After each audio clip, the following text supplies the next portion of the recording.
ॐ सहना भवतु सहनौ भुनक्तु सह वीर्यं करवावहै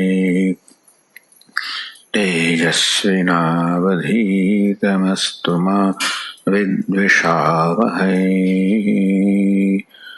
ॐ शान्ति शान्ति शान्तिः। ॐ पूर्णमदः पूर्णमिदं पूर्णात् पूर्णमुदच्यते पूर्णस्य पूर्णमादाय पूर्णमेवावशिष्यते। ॐ शान्ति शान्ति शान्तिः। श्रुतिस्मृतिपुराणानाम् आलयं करुणालयं नमामि भगवत्पादं शङ्करं लोकशङ्करम्। शङ्करं शङ्कराचार्यं केशवं बादरायणं सूत्रभाष्यकृतौ वन्दे भगवन्तौ पुनः पुनः। ईश्वरो गुरुरात्मेति मूर्तिभेदविभागिने व्योमवद्व्याप्तदेहाय दक्षिणामूर्तये नमः।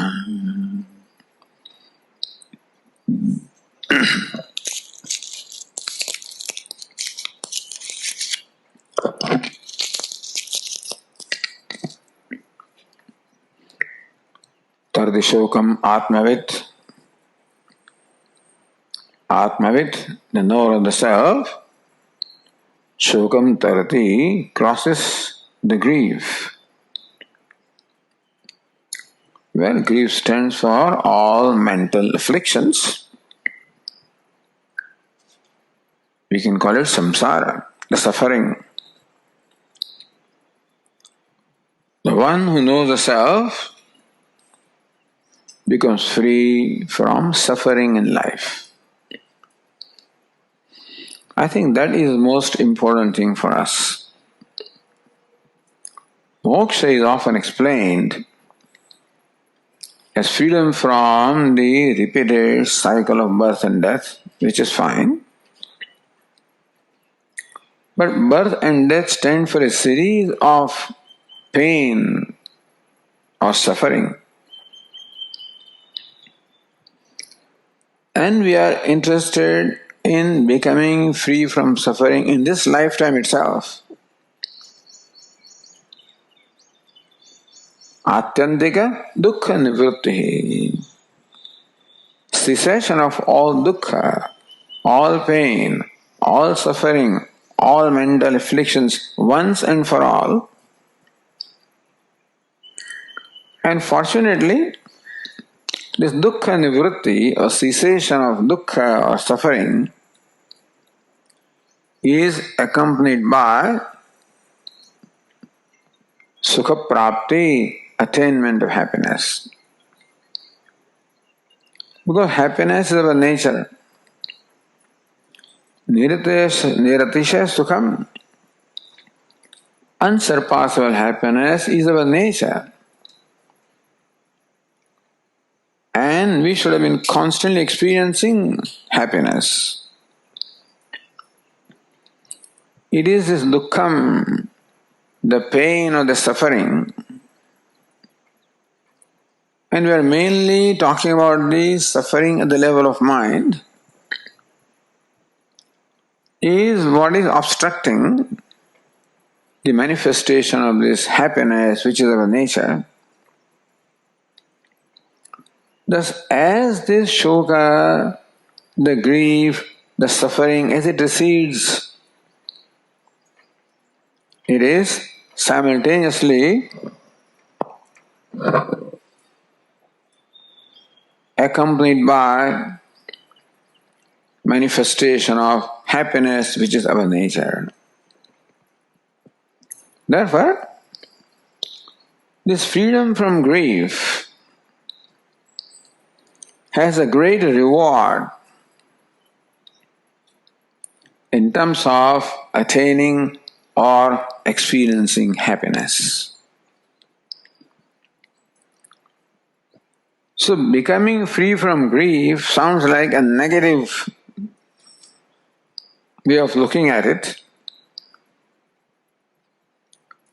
We could as well have said, bringing to manifestation the happiness which is my nature. When as much as grief is something that we all experience, and we are constantly struggling to become free from grief. Therefore, the topic is crossing the grief, becoming free from grief or mental afflictions. And Vedanta's answer is Aatmavedanam, the knowledge of the self.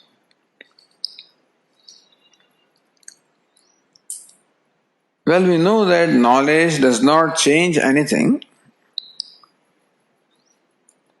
Knowledge simply reveals what is, just as light, by removing darkness, simply reveals what is, does not create anything new, doesn't make any change. Light brings to manifestation what is. Knowledge also is like light, just brings to manifestation or enables us to see what is. This statement says that the knower of the self becomes free from grief. The knower of the self knows the self. And simply by knowing the self, if we become free from grief, that means the self must be free from grief. Otherwise, how? Simply by knowing the self, how can something happen? This becoming free from grief happens. But really, by knowledge, nothing has to happen. By knowledge, we simply know what is. By knowing the self, we know what the self is. And if by knowing the self, we become free from grief, which means that the essential nature is that it is free from grief or suffering, which means the essential nature is one of happiness. In spite of our nature being happiness, unsurpassable happiness, or ananda, it is a great paradox that in spite of being of the nature of ananda, that we are suffering from unhappiness, suffering from grief. We are suffering. Now this also is unique to human being. You may say that this is a price that we pay for being the most evolved beings. Other creatures are not evolved to a point that they can have any mental afflictions, which you said earlier. Physical afflictions, yes. Because janma, mrityu, jara, vyadhi is the nature of body, anybody's body.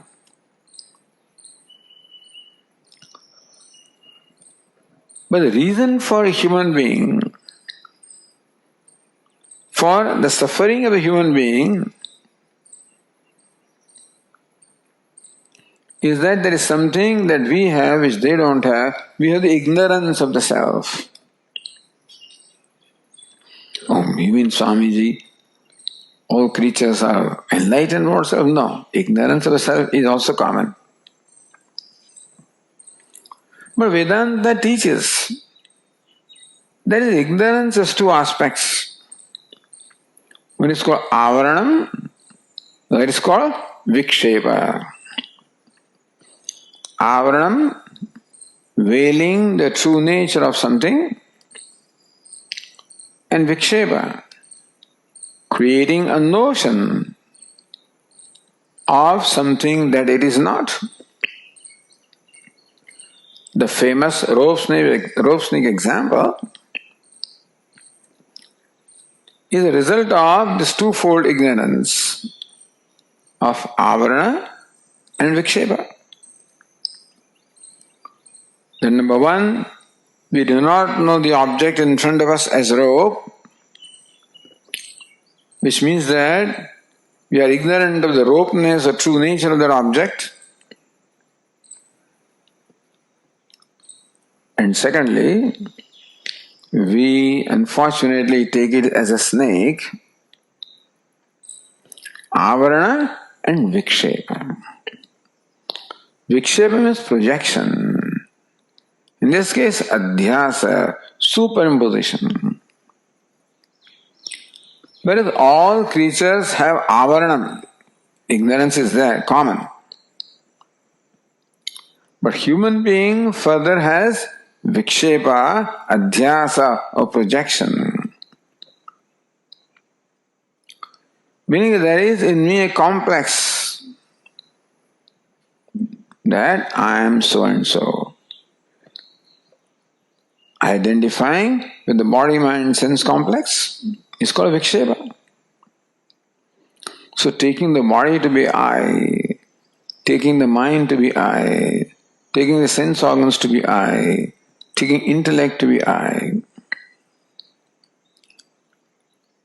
My identification with different aspects of my personality keeps changing. But body, sense organs, mind, intellect is what my upadhi or personality consists of.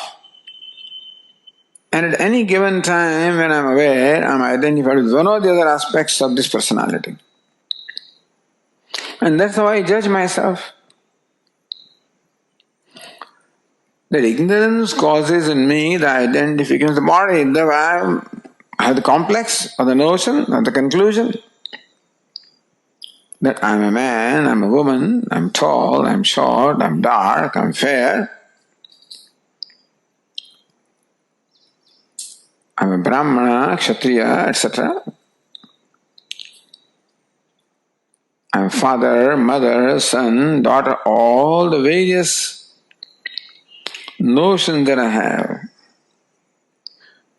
They are all the result of the identification of the body.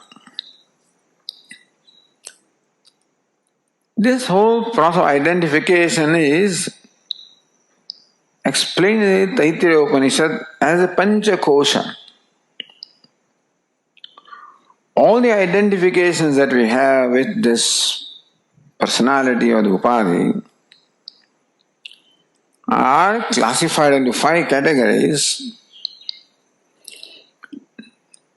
They are all notions about myself called complexes, notions, Brahma, delusion about myself, self-judgment, self-conclusions, self-notions, or vikshepa, projection about the self. And all the countless notions that I entertain about myself, for the ease of dealing with them, are classified in 5 categories. Annamaya kosha, meaning notions arising from identification of the body. Pranamaya kosha, the notions arising from the identification with prana, or the vital air. Manomaya kosha, the notions arising from the identification of the mind, the emotional faculty. Vijnanamaya kosha, the notions arising from the identification of vijnana or the buddhi or the intellect. And finally, anandamaya kosha, the notion arising from my personality, that is of the nature of Ananda.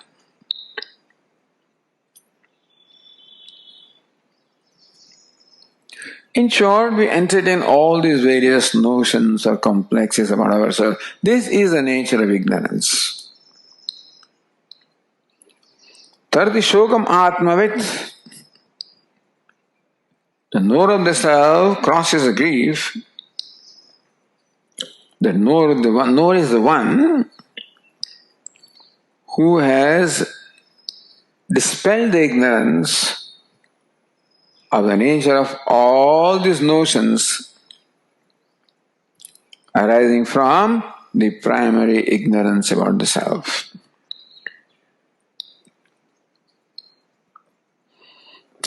So when it is said that the knowledge of the self makes me free from grief, that means is ignorance, which is the cause of my grief. And what is ignorance?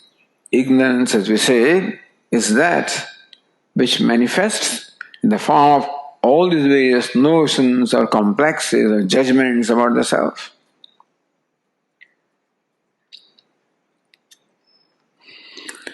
And the nature of suffering would vary depending upon what kind of notion I have. That notion arises from what identification. But suffering is there nevertheless.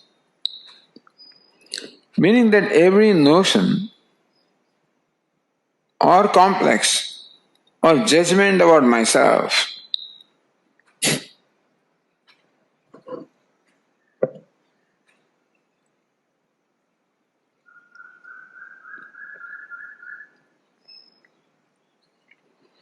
every complex notion is a potential source of unhappiness.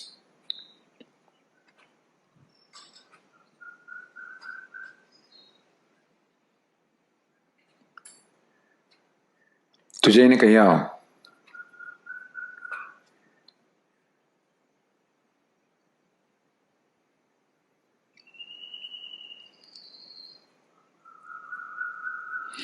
even when I think that I'm a successful person, I'm a wealthy person, I'm a famous person, I'm a powerful person, there is also a notion about the self. And that also is accompanied with a potential for grief, unhappiness, suffering. Regardless of what that notion is. So even the Indra and the Devatas also are not free from grief. As long as Atma, the self, is not known as it is. Therefore, the importance of knowing the true nature of myself. Because self, by nature, is free from grief. Is the nature of Ananda. This grief and Ananda cannot coexist. Thus, when I know that I am Ananda, there cannot be grief. Tarati Shokam Aatmavit, the knower of the self, crosses the grief. So what is the nature of this, the knowledge? I use the word personality. Said that we are superimposing the attributes of personality upon the self. That means that we are a complex entity consisting of the self or person and personality. When you use the word I, that I is a complex entity in which there is both the person and the personality. So when I say I'm a man or a woman, that I belongs to the person, the self, the Atma, the consciousness,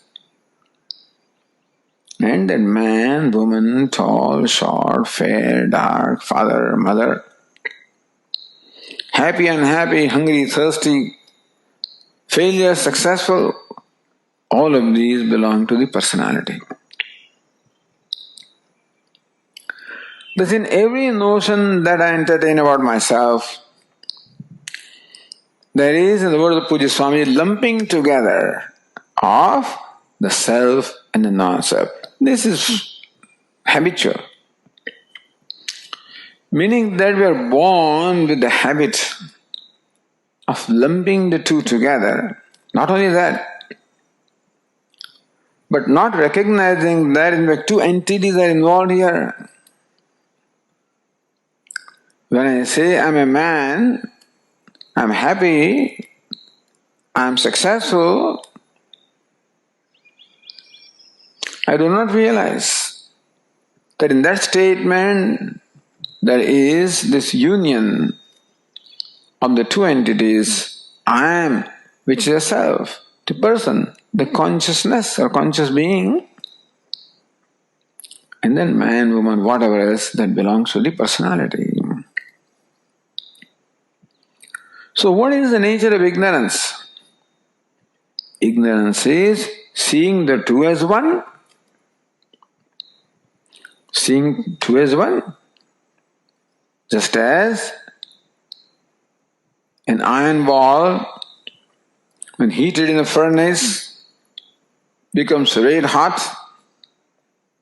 It is called fireball.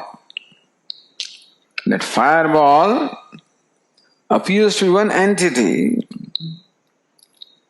round ball of fire. But in fact, it is the union of two entities, iron and fire. There is such an intimate identification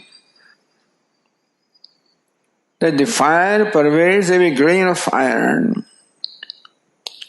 Though we cannot say that here is fire and here is iron, because where the iron is, there the fire is also. Here also similarly, our personality consisting of the body, mind, sense, intellect complex is like that ball of iron. The self, the person, the consciousness is like fire. And just as the fire pervades every grain of iron in a red-hot iron ball, so also the consciousness pervades every aspect of the personality. In the body, it pervades every cell of the body. That's why I have the sensation of the self anywhere in the body. It pervades the prana, it pervades the mind, it pervades the intellect, pervades the whole personality, enlivens the personality. Vedanta teaches this body, mind, sense complex, in fact, is the product of matter. The body is the product of gross matter, and the mind, sense complex, intellect, the product of subtle matter, or matter in the subtle state, and body the matter in the gross state. It is matter nevertheless, and therefore unconscious. And still the body acts as a conscious entity, so does the mind, so do the sense organs, so does the intellect. All of these manifest as conscious entities. And therefore we mistake that they are conscious entities, that the body is conscious.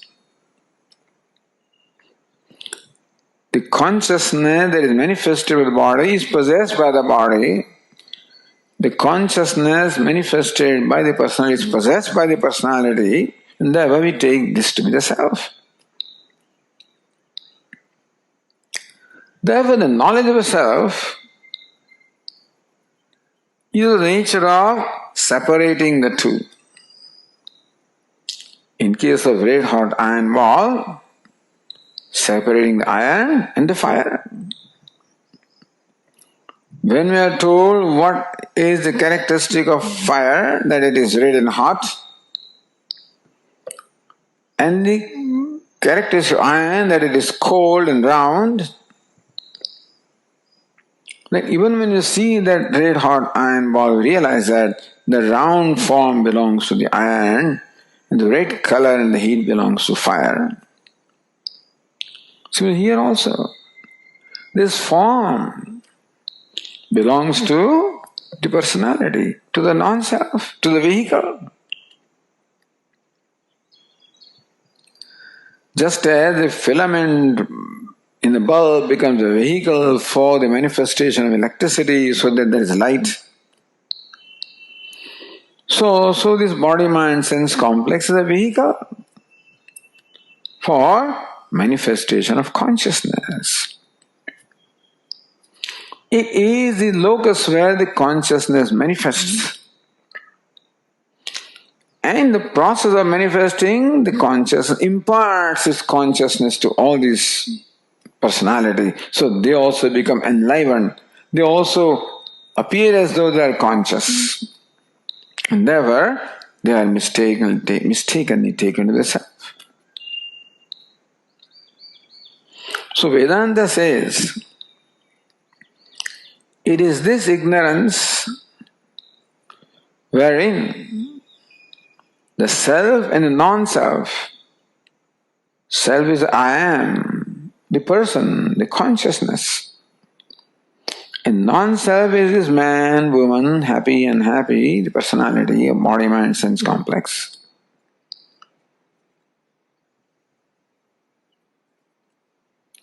Separating the self from the non-self is a way to know the true nature of the self. Understand that we experience the self always. When we say I am a man or a woman, then that I am is the self which is experienced because it is self-shining, self-existing, self-revealing. Whereas the experience of self is something inherent, natural, unavoidable. It is also simultaneously the experience of non-self. Not only I am aware of myself because awareness is my nature, but I am also aware of the body, prana, mind, intellect. So I am aware of both the self as well as non-self. The self shines as a subject. The non-self, the body, sense, mind, intellect shine as the object. One is drashta, other is drishya. One is subject, other is object. They do not exist in the same locus. They exist in altogether different locus. In fact, this self is never touched by the non-self. And still, there is this lumping together, aviveka, non-discrimination, non-separation. Not realizing that when I declare I am a man, that I am belongs to subject, the drashta, the man belongs to object, the drishya. The drishya is not where the drashta is. I don't realize that. And I take them to be one entity. This is the nature of ignorance of the self. When you understand the nature of ignorance, then you also will understand the nature of self, the nature of knowledge. Tarati Shokam Aatmavit, the knower of the self crosses the grief. Meaning the one who has a viveka jnanam, the discriminative knowledge of the separation of the self from the non-self. And therefore, one who no more mixes up the non-self with the self, the one who knows the self as the self is,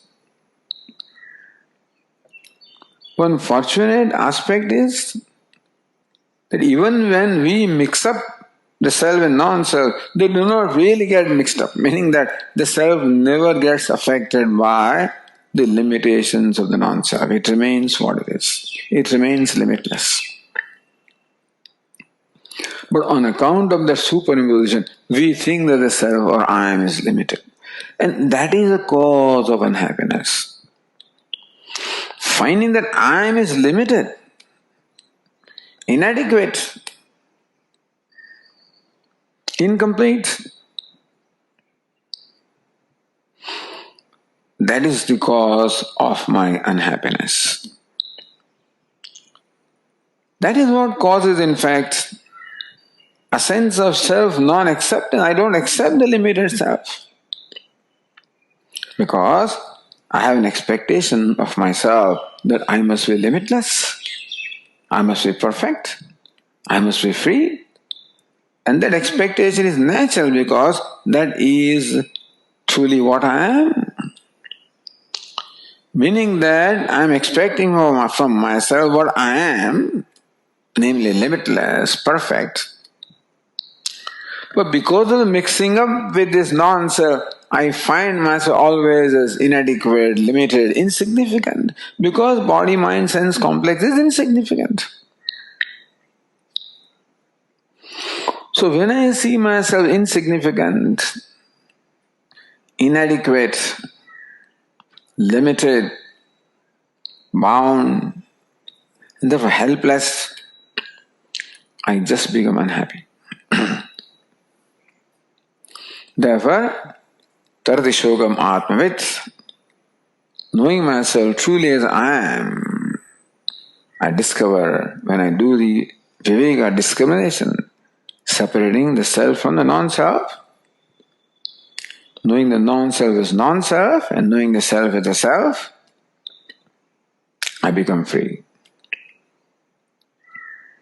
So that's how Lord Krishna begins the teaching in the Bhagavad Gita. It said earlier, yesterday,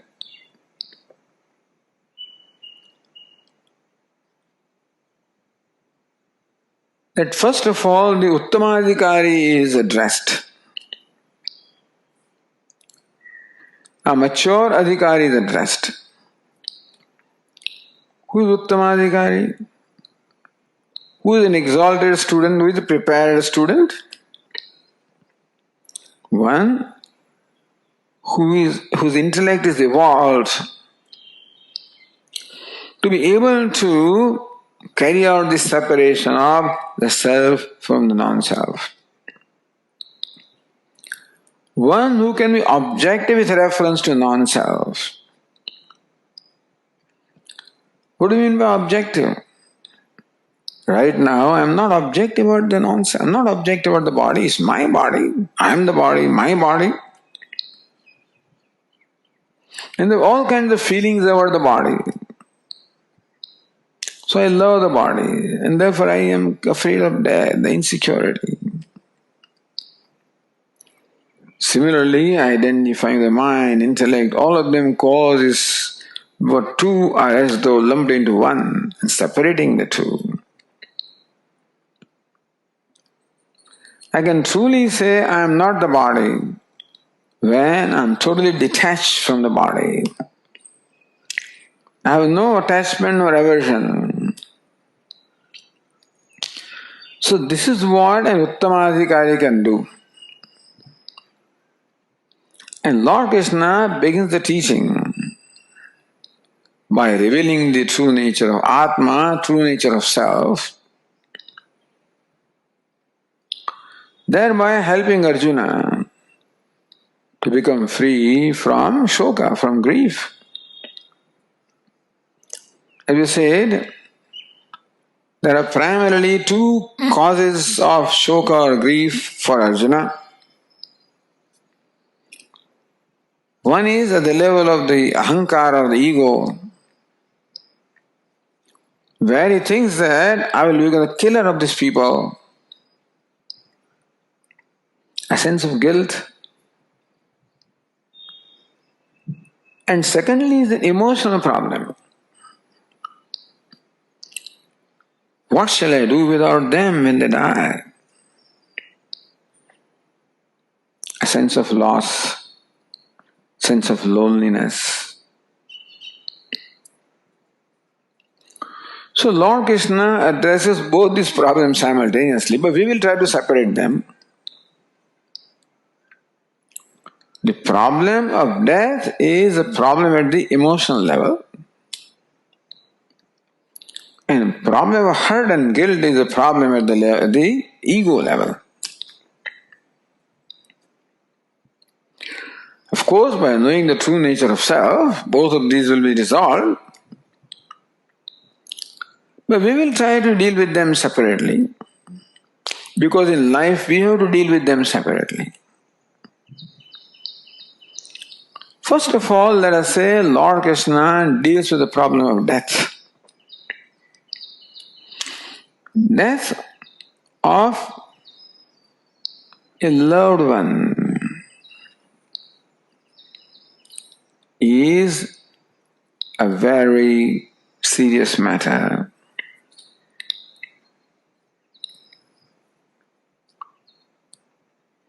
The death of a loved one, or even the potential of death in case of Arjuna, creates a great sense of loss. Because when the person is alive, and a loved one in particular, I am the recipient of the warmth, of the love, of the support, of the protection, of the mentoring, depending on my relationship.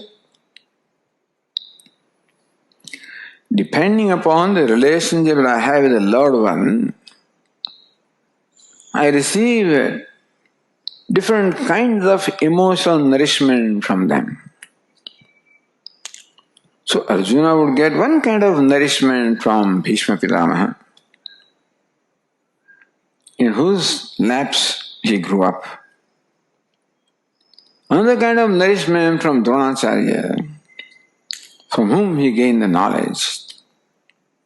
Another kind of nourishment from his friends, from his relatives, from his seniors, juniors. There are a number of relationships that we have. Each relationship is important, and particularly when it's a loving relationship. Because from every relationship we get nourishment.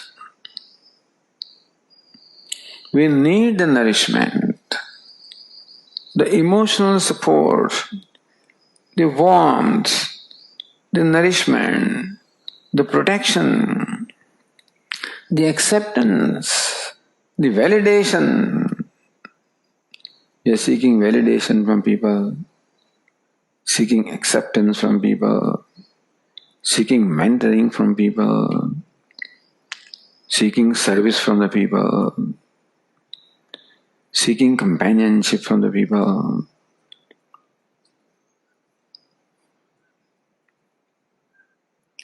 So many things we seek and we get from different relationships. Sometimes one relationship provides many of these things also. And in that case, the severance of that relationship by death creates a great sense of loss, a vacuum, great pain. And therefore, not just a death, but death of a loved one is a very significant event. Has a significant contribution to my sadness. And that's what Arjuna is suffering from. Even though death has not yet happened, but he sees it coming. Katham Bhishmaham Sankhye Dronancha Madhusudana Ishubhi Pratiyotsyami Pujaro Arisudana. He Madhusudana, he Arisudana, O Lord Krishna. The Bhishma and Drona, both of them are worthy of being worshipped by flowers. How can I shower arrows at them? Gurun hatva hi mahanubhavan shreyo bhoktam vaiksam apiha loke. Mahanubhavan Gurun. Rather than killing this Mahanubhava, these Gurus, the revered ones, as I said, from whom Arjuna will receive all kinds of nourishment. It is better that I give up this battle, give up all the kingdom, become a beggar, and live on the arms of begging. Even that is acceptable to me.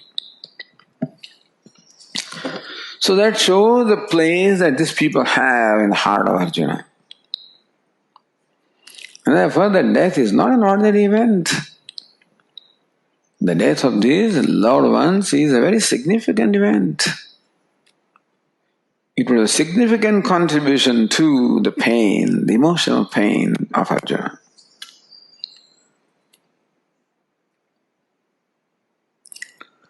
So Lord Krishna therefore first explains this phenomenon called death. As we said, we habitually lump together the self and the non-self. The body, which is part of non-self, which is part of personality, which is required for manifestation of myself, is a great gift.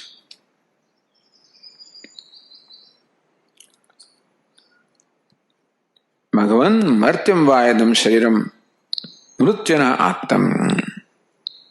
In the Chandogya Upanishad, the teacher Prajapati says to Indra, Bhagavan martyam vayadam shariram. This body is mortal. Mrutyana attam, not only it is subject to death, it is always in the jaws of death.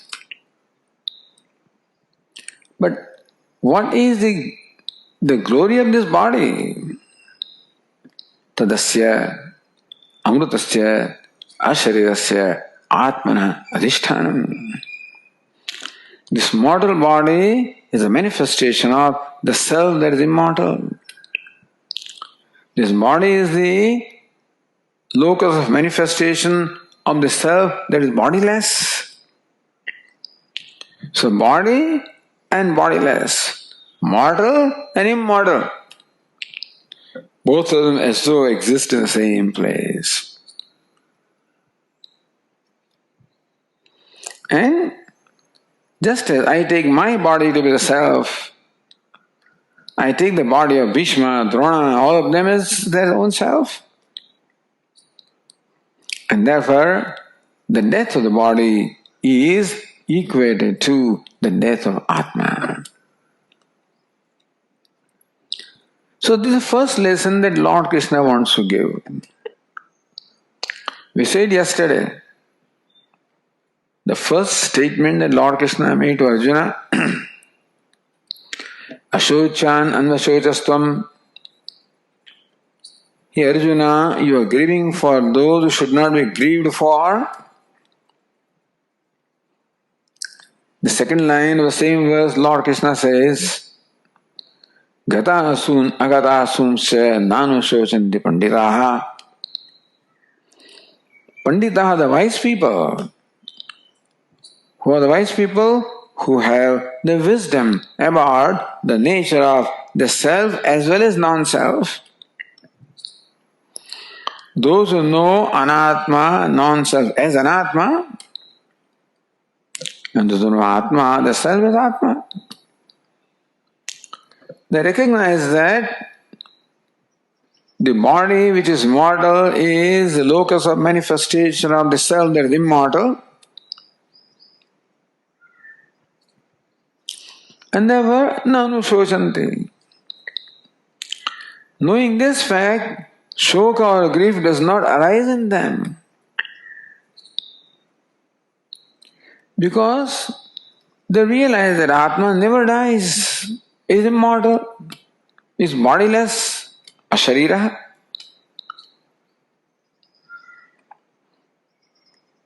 But what about the sharira? Lord Krishna will say that also. But the reason why the wise do not grieve is because to them what is important in the assembly is Atma. How do they look upon a person? How does a wise person look at Drona, Bhishma and others?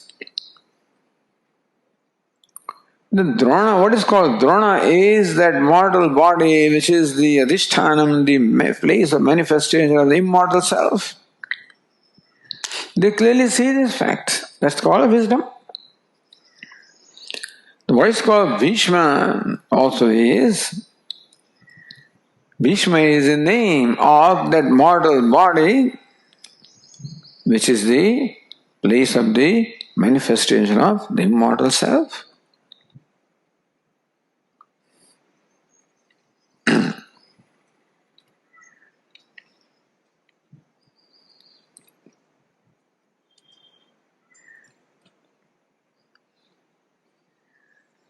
Nanushosanti. Therefore, they have always looked upon Bhishma, Drona and any others as a self, as a self, as a self. To them, this upadhi of Bhishma, Drona is incidental. As Lord Krishna says, Vasamsi jirnani yatha vihaya navani grinnati naroparani तथा शरीराणि विहाय जीर्णानि अन्यानि संयाति नवानि देहि. Just as a person discards worn out garments and takes up a new garment,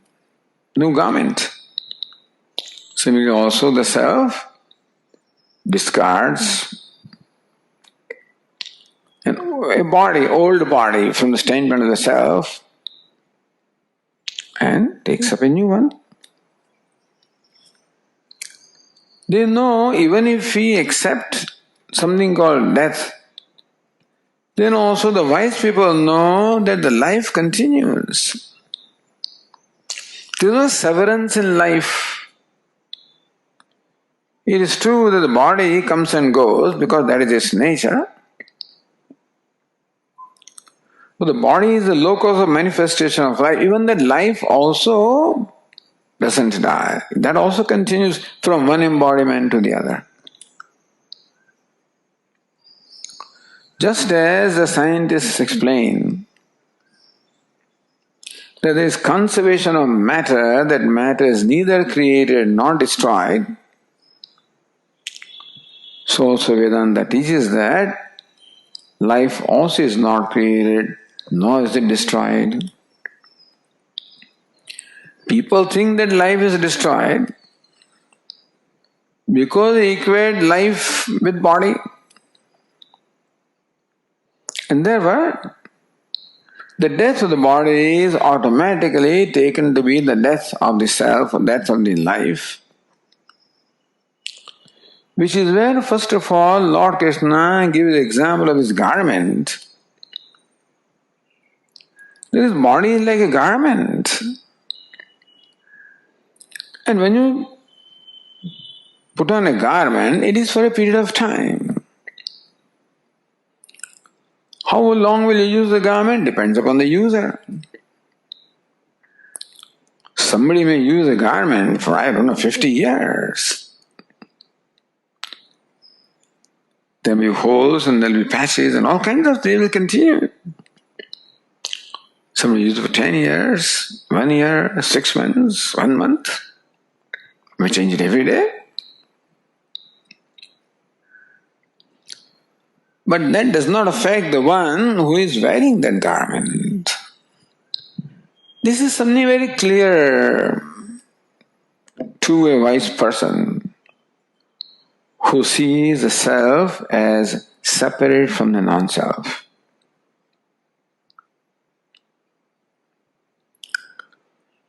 And also, they realize that there is nothing that you can do about the death of the body.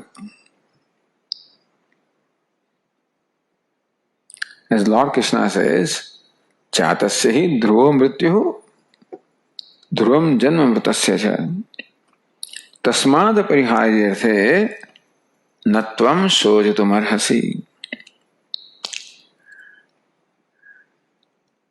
Mrityu jatasya mrityu dhruvaha. The death is certain for the one who is born. Even the Lord Krishna further says, Dhruvam janma mrutasya cha. The birth also is certain for the one who is dead or who dies. Meaning that there is the continuity of life.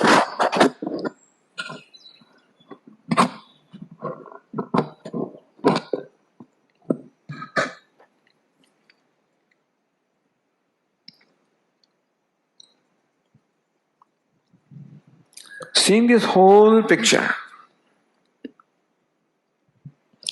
we get much affected by a phenomenon. We see only a part of the phenomenon and take the part to be the whole. But when we see the whole phenomenon, then every aspect of the phenomenon has a place. So when we see the death,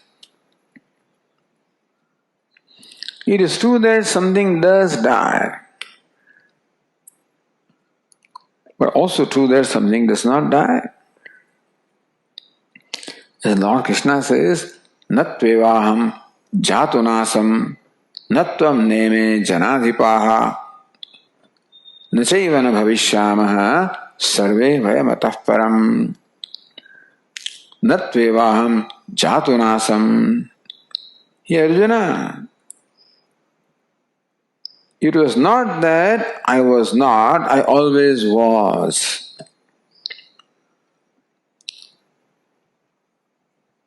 Arjuna would say, what about me? Natvam. There never was a time that you were not, you always were. Neme janadhipa. Even all the warriors who are standing in the battlefield, meaning everybody else, all living beings also, there was never a time when they were not. Meaning that you and I and all the living beings always were. This is so kalatya padishta. This contradicts our observation. Lord Krishna, how can you say that you always were? We are every year celebrating your birthday and we are celebrating our birthday also. We celebrate birthday, that means we are born at a given point in time. The scriptures also accept birth. Jata karma samskara, the scriptures also prescribe various kind of samskaras. The rituals for the child that is born. Again, antyeshti samskara rituals also are prescribed for the person who dies and subsequently after death also. So looks like the Vedas, scriptures also accept something called birth and death. Then how can you say that there never was a time when you were not, and never was a time when I was not, and never was a time when all these people are not? You always were? I mean, there was no birth? And the Lord Krishna further says, Nachayavana bhavishyamaha. There never will be a time when we will not be, we will always be, meaning that we will never die. No, this is said on the face of our experience. That people are born, people are dying. The living beings are born, living beings are dying. We see this.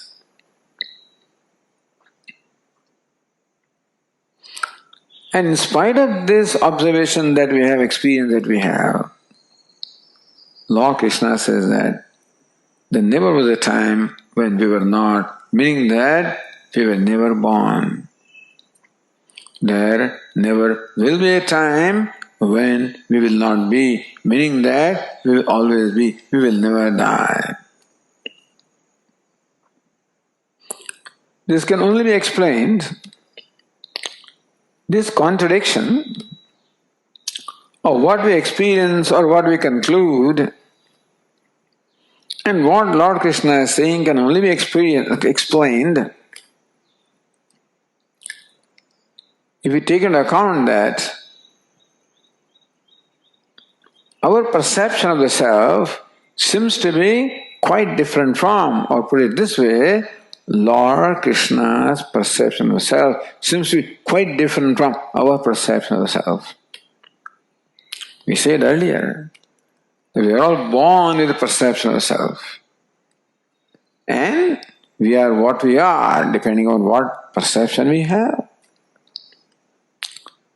So when Lord Krishna says that we were never born and we will never die, Lord Krishna is presenting a perception of the self, which he has, which wise person has. And when we say that I was born, I am going to die, we also have perception. It is something else that we are calling self or I. And to help us therefore distinguish between the self and non-self, Lord Krishna is saying that what you call self is in fact non-self. It is true that something is born and something dies. It's natural. If that was not so, Lord Krishna doesn't have to say that nobody is born and nobody dies. Something is born. What is born? The body is born. What dies? The body dies. Nobody can deny that. Jatasya dhruva mrityu. Avyaktadini bhutani. Vyakta madhyani bharata. Avyakta nidhananyeva. Lord Krishna says, Avyaktadini bhutani. All the bhutani, all the living beings have their adi, their beginning in unmanifest. All the beings come from the unmanifest. Avyakta nidhanani, after death they again become unmanifest. Vyakta madhyani, in between they become manifest. Like an arrow that comes from the dark, travels in light for a while and again goes into dark. So we are all coming from the unmanifest. Become manifest in between and go back to unmanifest. So it is true. There is something within ourselves that is subject to being manifest and unmanifest, which is what we call self. Lord Krishna, that's not the Atma, that's not the self. In spite of all these phenomena of manifestation and unmanifestation, there is something that does not change. Dehinosmin yatha dehe kaumaram yauvanam jara.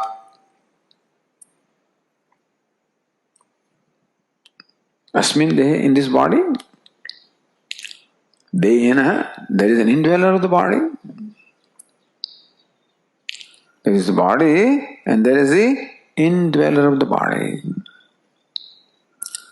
The indweller is conscious of the various states of the body. Kaumaram, Yauvanam, Jara.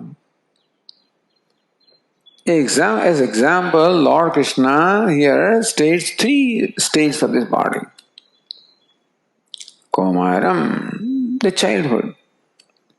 Yauvanam, the youthfulness. Jara, the old age, and there in between other states also. Dehina, Lord Krishna says that there is someone who is aware of all the states of the body. Today, for example, I may be a grandfather, but I remember Though I was playing in the lap of my grandfather when I was small, same one who was playing in the lap of my grandfather is now grandfather himself, in whose lap the grandchildren are playing.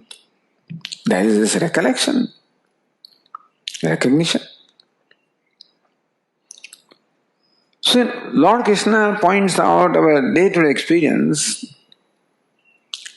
then all the changing states of the body, whether childhood, youth, middle age, old age, even death, there is something that does not change. The process of birth and death are constantly taking place in the body.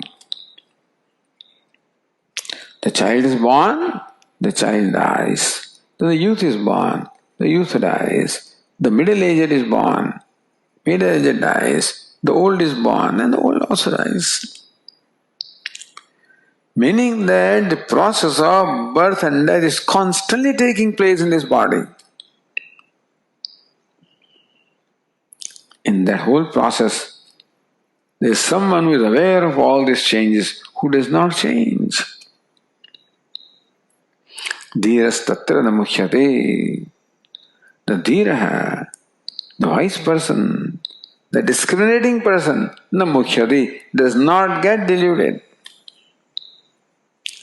Meaning that does not equate the condition of the body with the condition of the self. Sees that there is nature of body to change. Go through various stages from birth to death, and then that the self also will take up another body. Tatha dehantara prapti.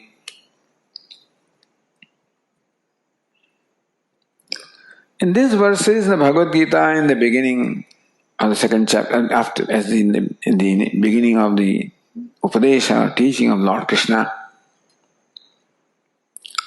thus Lord Krishna teaches the Atma Anatma Viveka. Viveka, the separation of the self from the non-self, where when the body which is actually in the non-self is taken to be Atma, the self, and therefore the states of the body are equated with states of the self. And in this particular case, the death of the body is equal to death of the self. Then this is called moha, the delusion. That causes shoka or grief. It's true that the death of a loved one will definitely cause shoka. But not if I realize that who is the one that I love? Who is indeed Bhishma Pitamaha? Who is Guru Dronacharya? Who is my son Abhimanyu? Who is my brother Yudhishthira and Bhimasen? Who are they? These are all the names of the Upadhi. In all the changing Upadhis, there is the changeless self. Therefore, what is the true nature of Bhishma and Drona and Yudhishthira and each one of them? Is the eternal self. Atma is nitya. Ajo nitya shashvatoyam purana na hanyate hanyamane sharire. Aja, unborn. Nitya, free from distraction. Avinashi. Shashvataha Purana, free from decay, free from growth, free from decay, free from birth, free from death, ever changeless. Na hanyate hanyamane sharire. So first important lesson that Lord Krishna gives to Arjuna and therefore to us is a viveka, or the separation of the self from the non-self. That in our perception of ourselves or our perception of self, that we are lumping together the non-self and equating the self with the non-self. If we knew the body as body and recognize what the nature of body is, then we would be able to live with it. We know that here is a tree, someday it is going to fall. We know that this beautiful flower is going to wither in a day or two. So we know things are perishable. And when we recognize them as perishable, then we also have a proper relationship with them, that the perishability is accepted, gracefully accepted. While I enjoy this beauty and blossom of the flower, I don't become sad when the flower withers away next day. Because I know that is the nature. So even in enjoyment of the flower, the knowledge of the perishability of flowers is contained, and therefore that perishability does not make me sad. I am composed.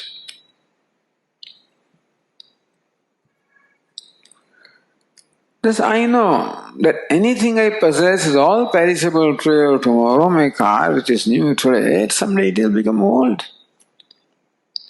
I may have to change it. Since I am always aware of this fact, even while enjoying this new wonderful car, at the back of the mind there is a knowledge that car is changing. It is subject to becoming old. That it will attain a state when it will not be able to give me the same pride and pleasure that is giving me now. And still I enjoy the car. And when a time comes when the car, because of its nature, is no more as beautiful, no more creates any pride, I'm quite comfortable with it. So Lord Krishna says that when we understand the nature of things for what they are, then we are able to develop a comfort with them. That doesn't mean you don't enjoy the car just because it is going to someday become old. You don't enjoy the flower because it is going to wither. You don't enjoy things like they are going to change because you know they are going to change and you have assimilated that fact. So when you assimilate the realities of life and accordingly live our life, then we remain composed when things act according to their nature. We know there is a nature to act in this way. We knew it. We accepted it, assimilated it. I know this is a tall order, but if somebody can do that, gatasun, agatasum cha nanu sochandi panditaha. Right now, Lord Krishna is talking to someone who, of course, this is a tall order for us, no doubt. But nanu sochan, who are panditaha? Who are these five wise people? Are they insensitive? No, they are not insensitive. They are extremely sensitive. At the same time, they understand the realities.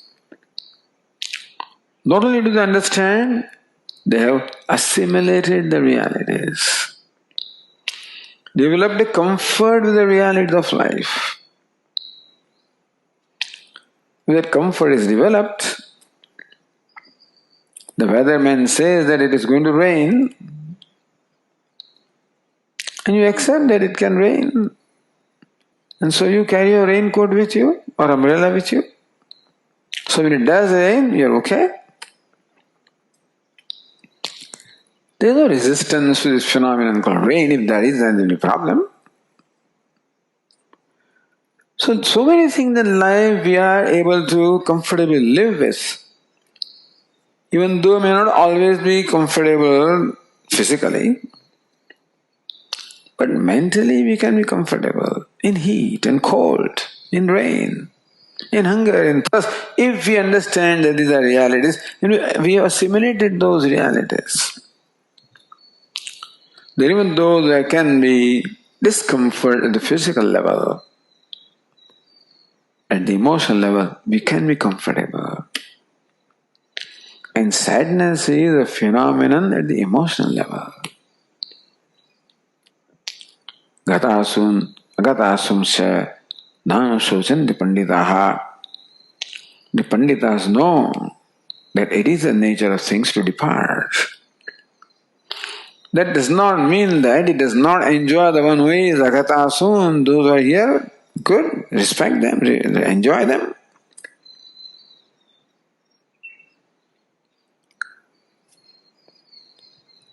With the assimilation of the realities of life. So the Bhagavad Gita, Lord Krishna teaches us the realities of life. We'll continue. Om Purnamada Purnamidam Purnat Purnamudachyate Purnasya Purnamadaya Purnameva Vashishyate.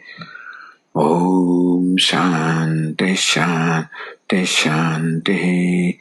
Shankaram Shankaracharyam Keshavam Badarayanam Sutra Bhashya Krutau Vande Bhagavanto Punah Punah Ishvaro Gururatmeti Murti Bheda Vibhagine Vyomavad Vyapta Dehaya Dakshinamurtaye Namaha.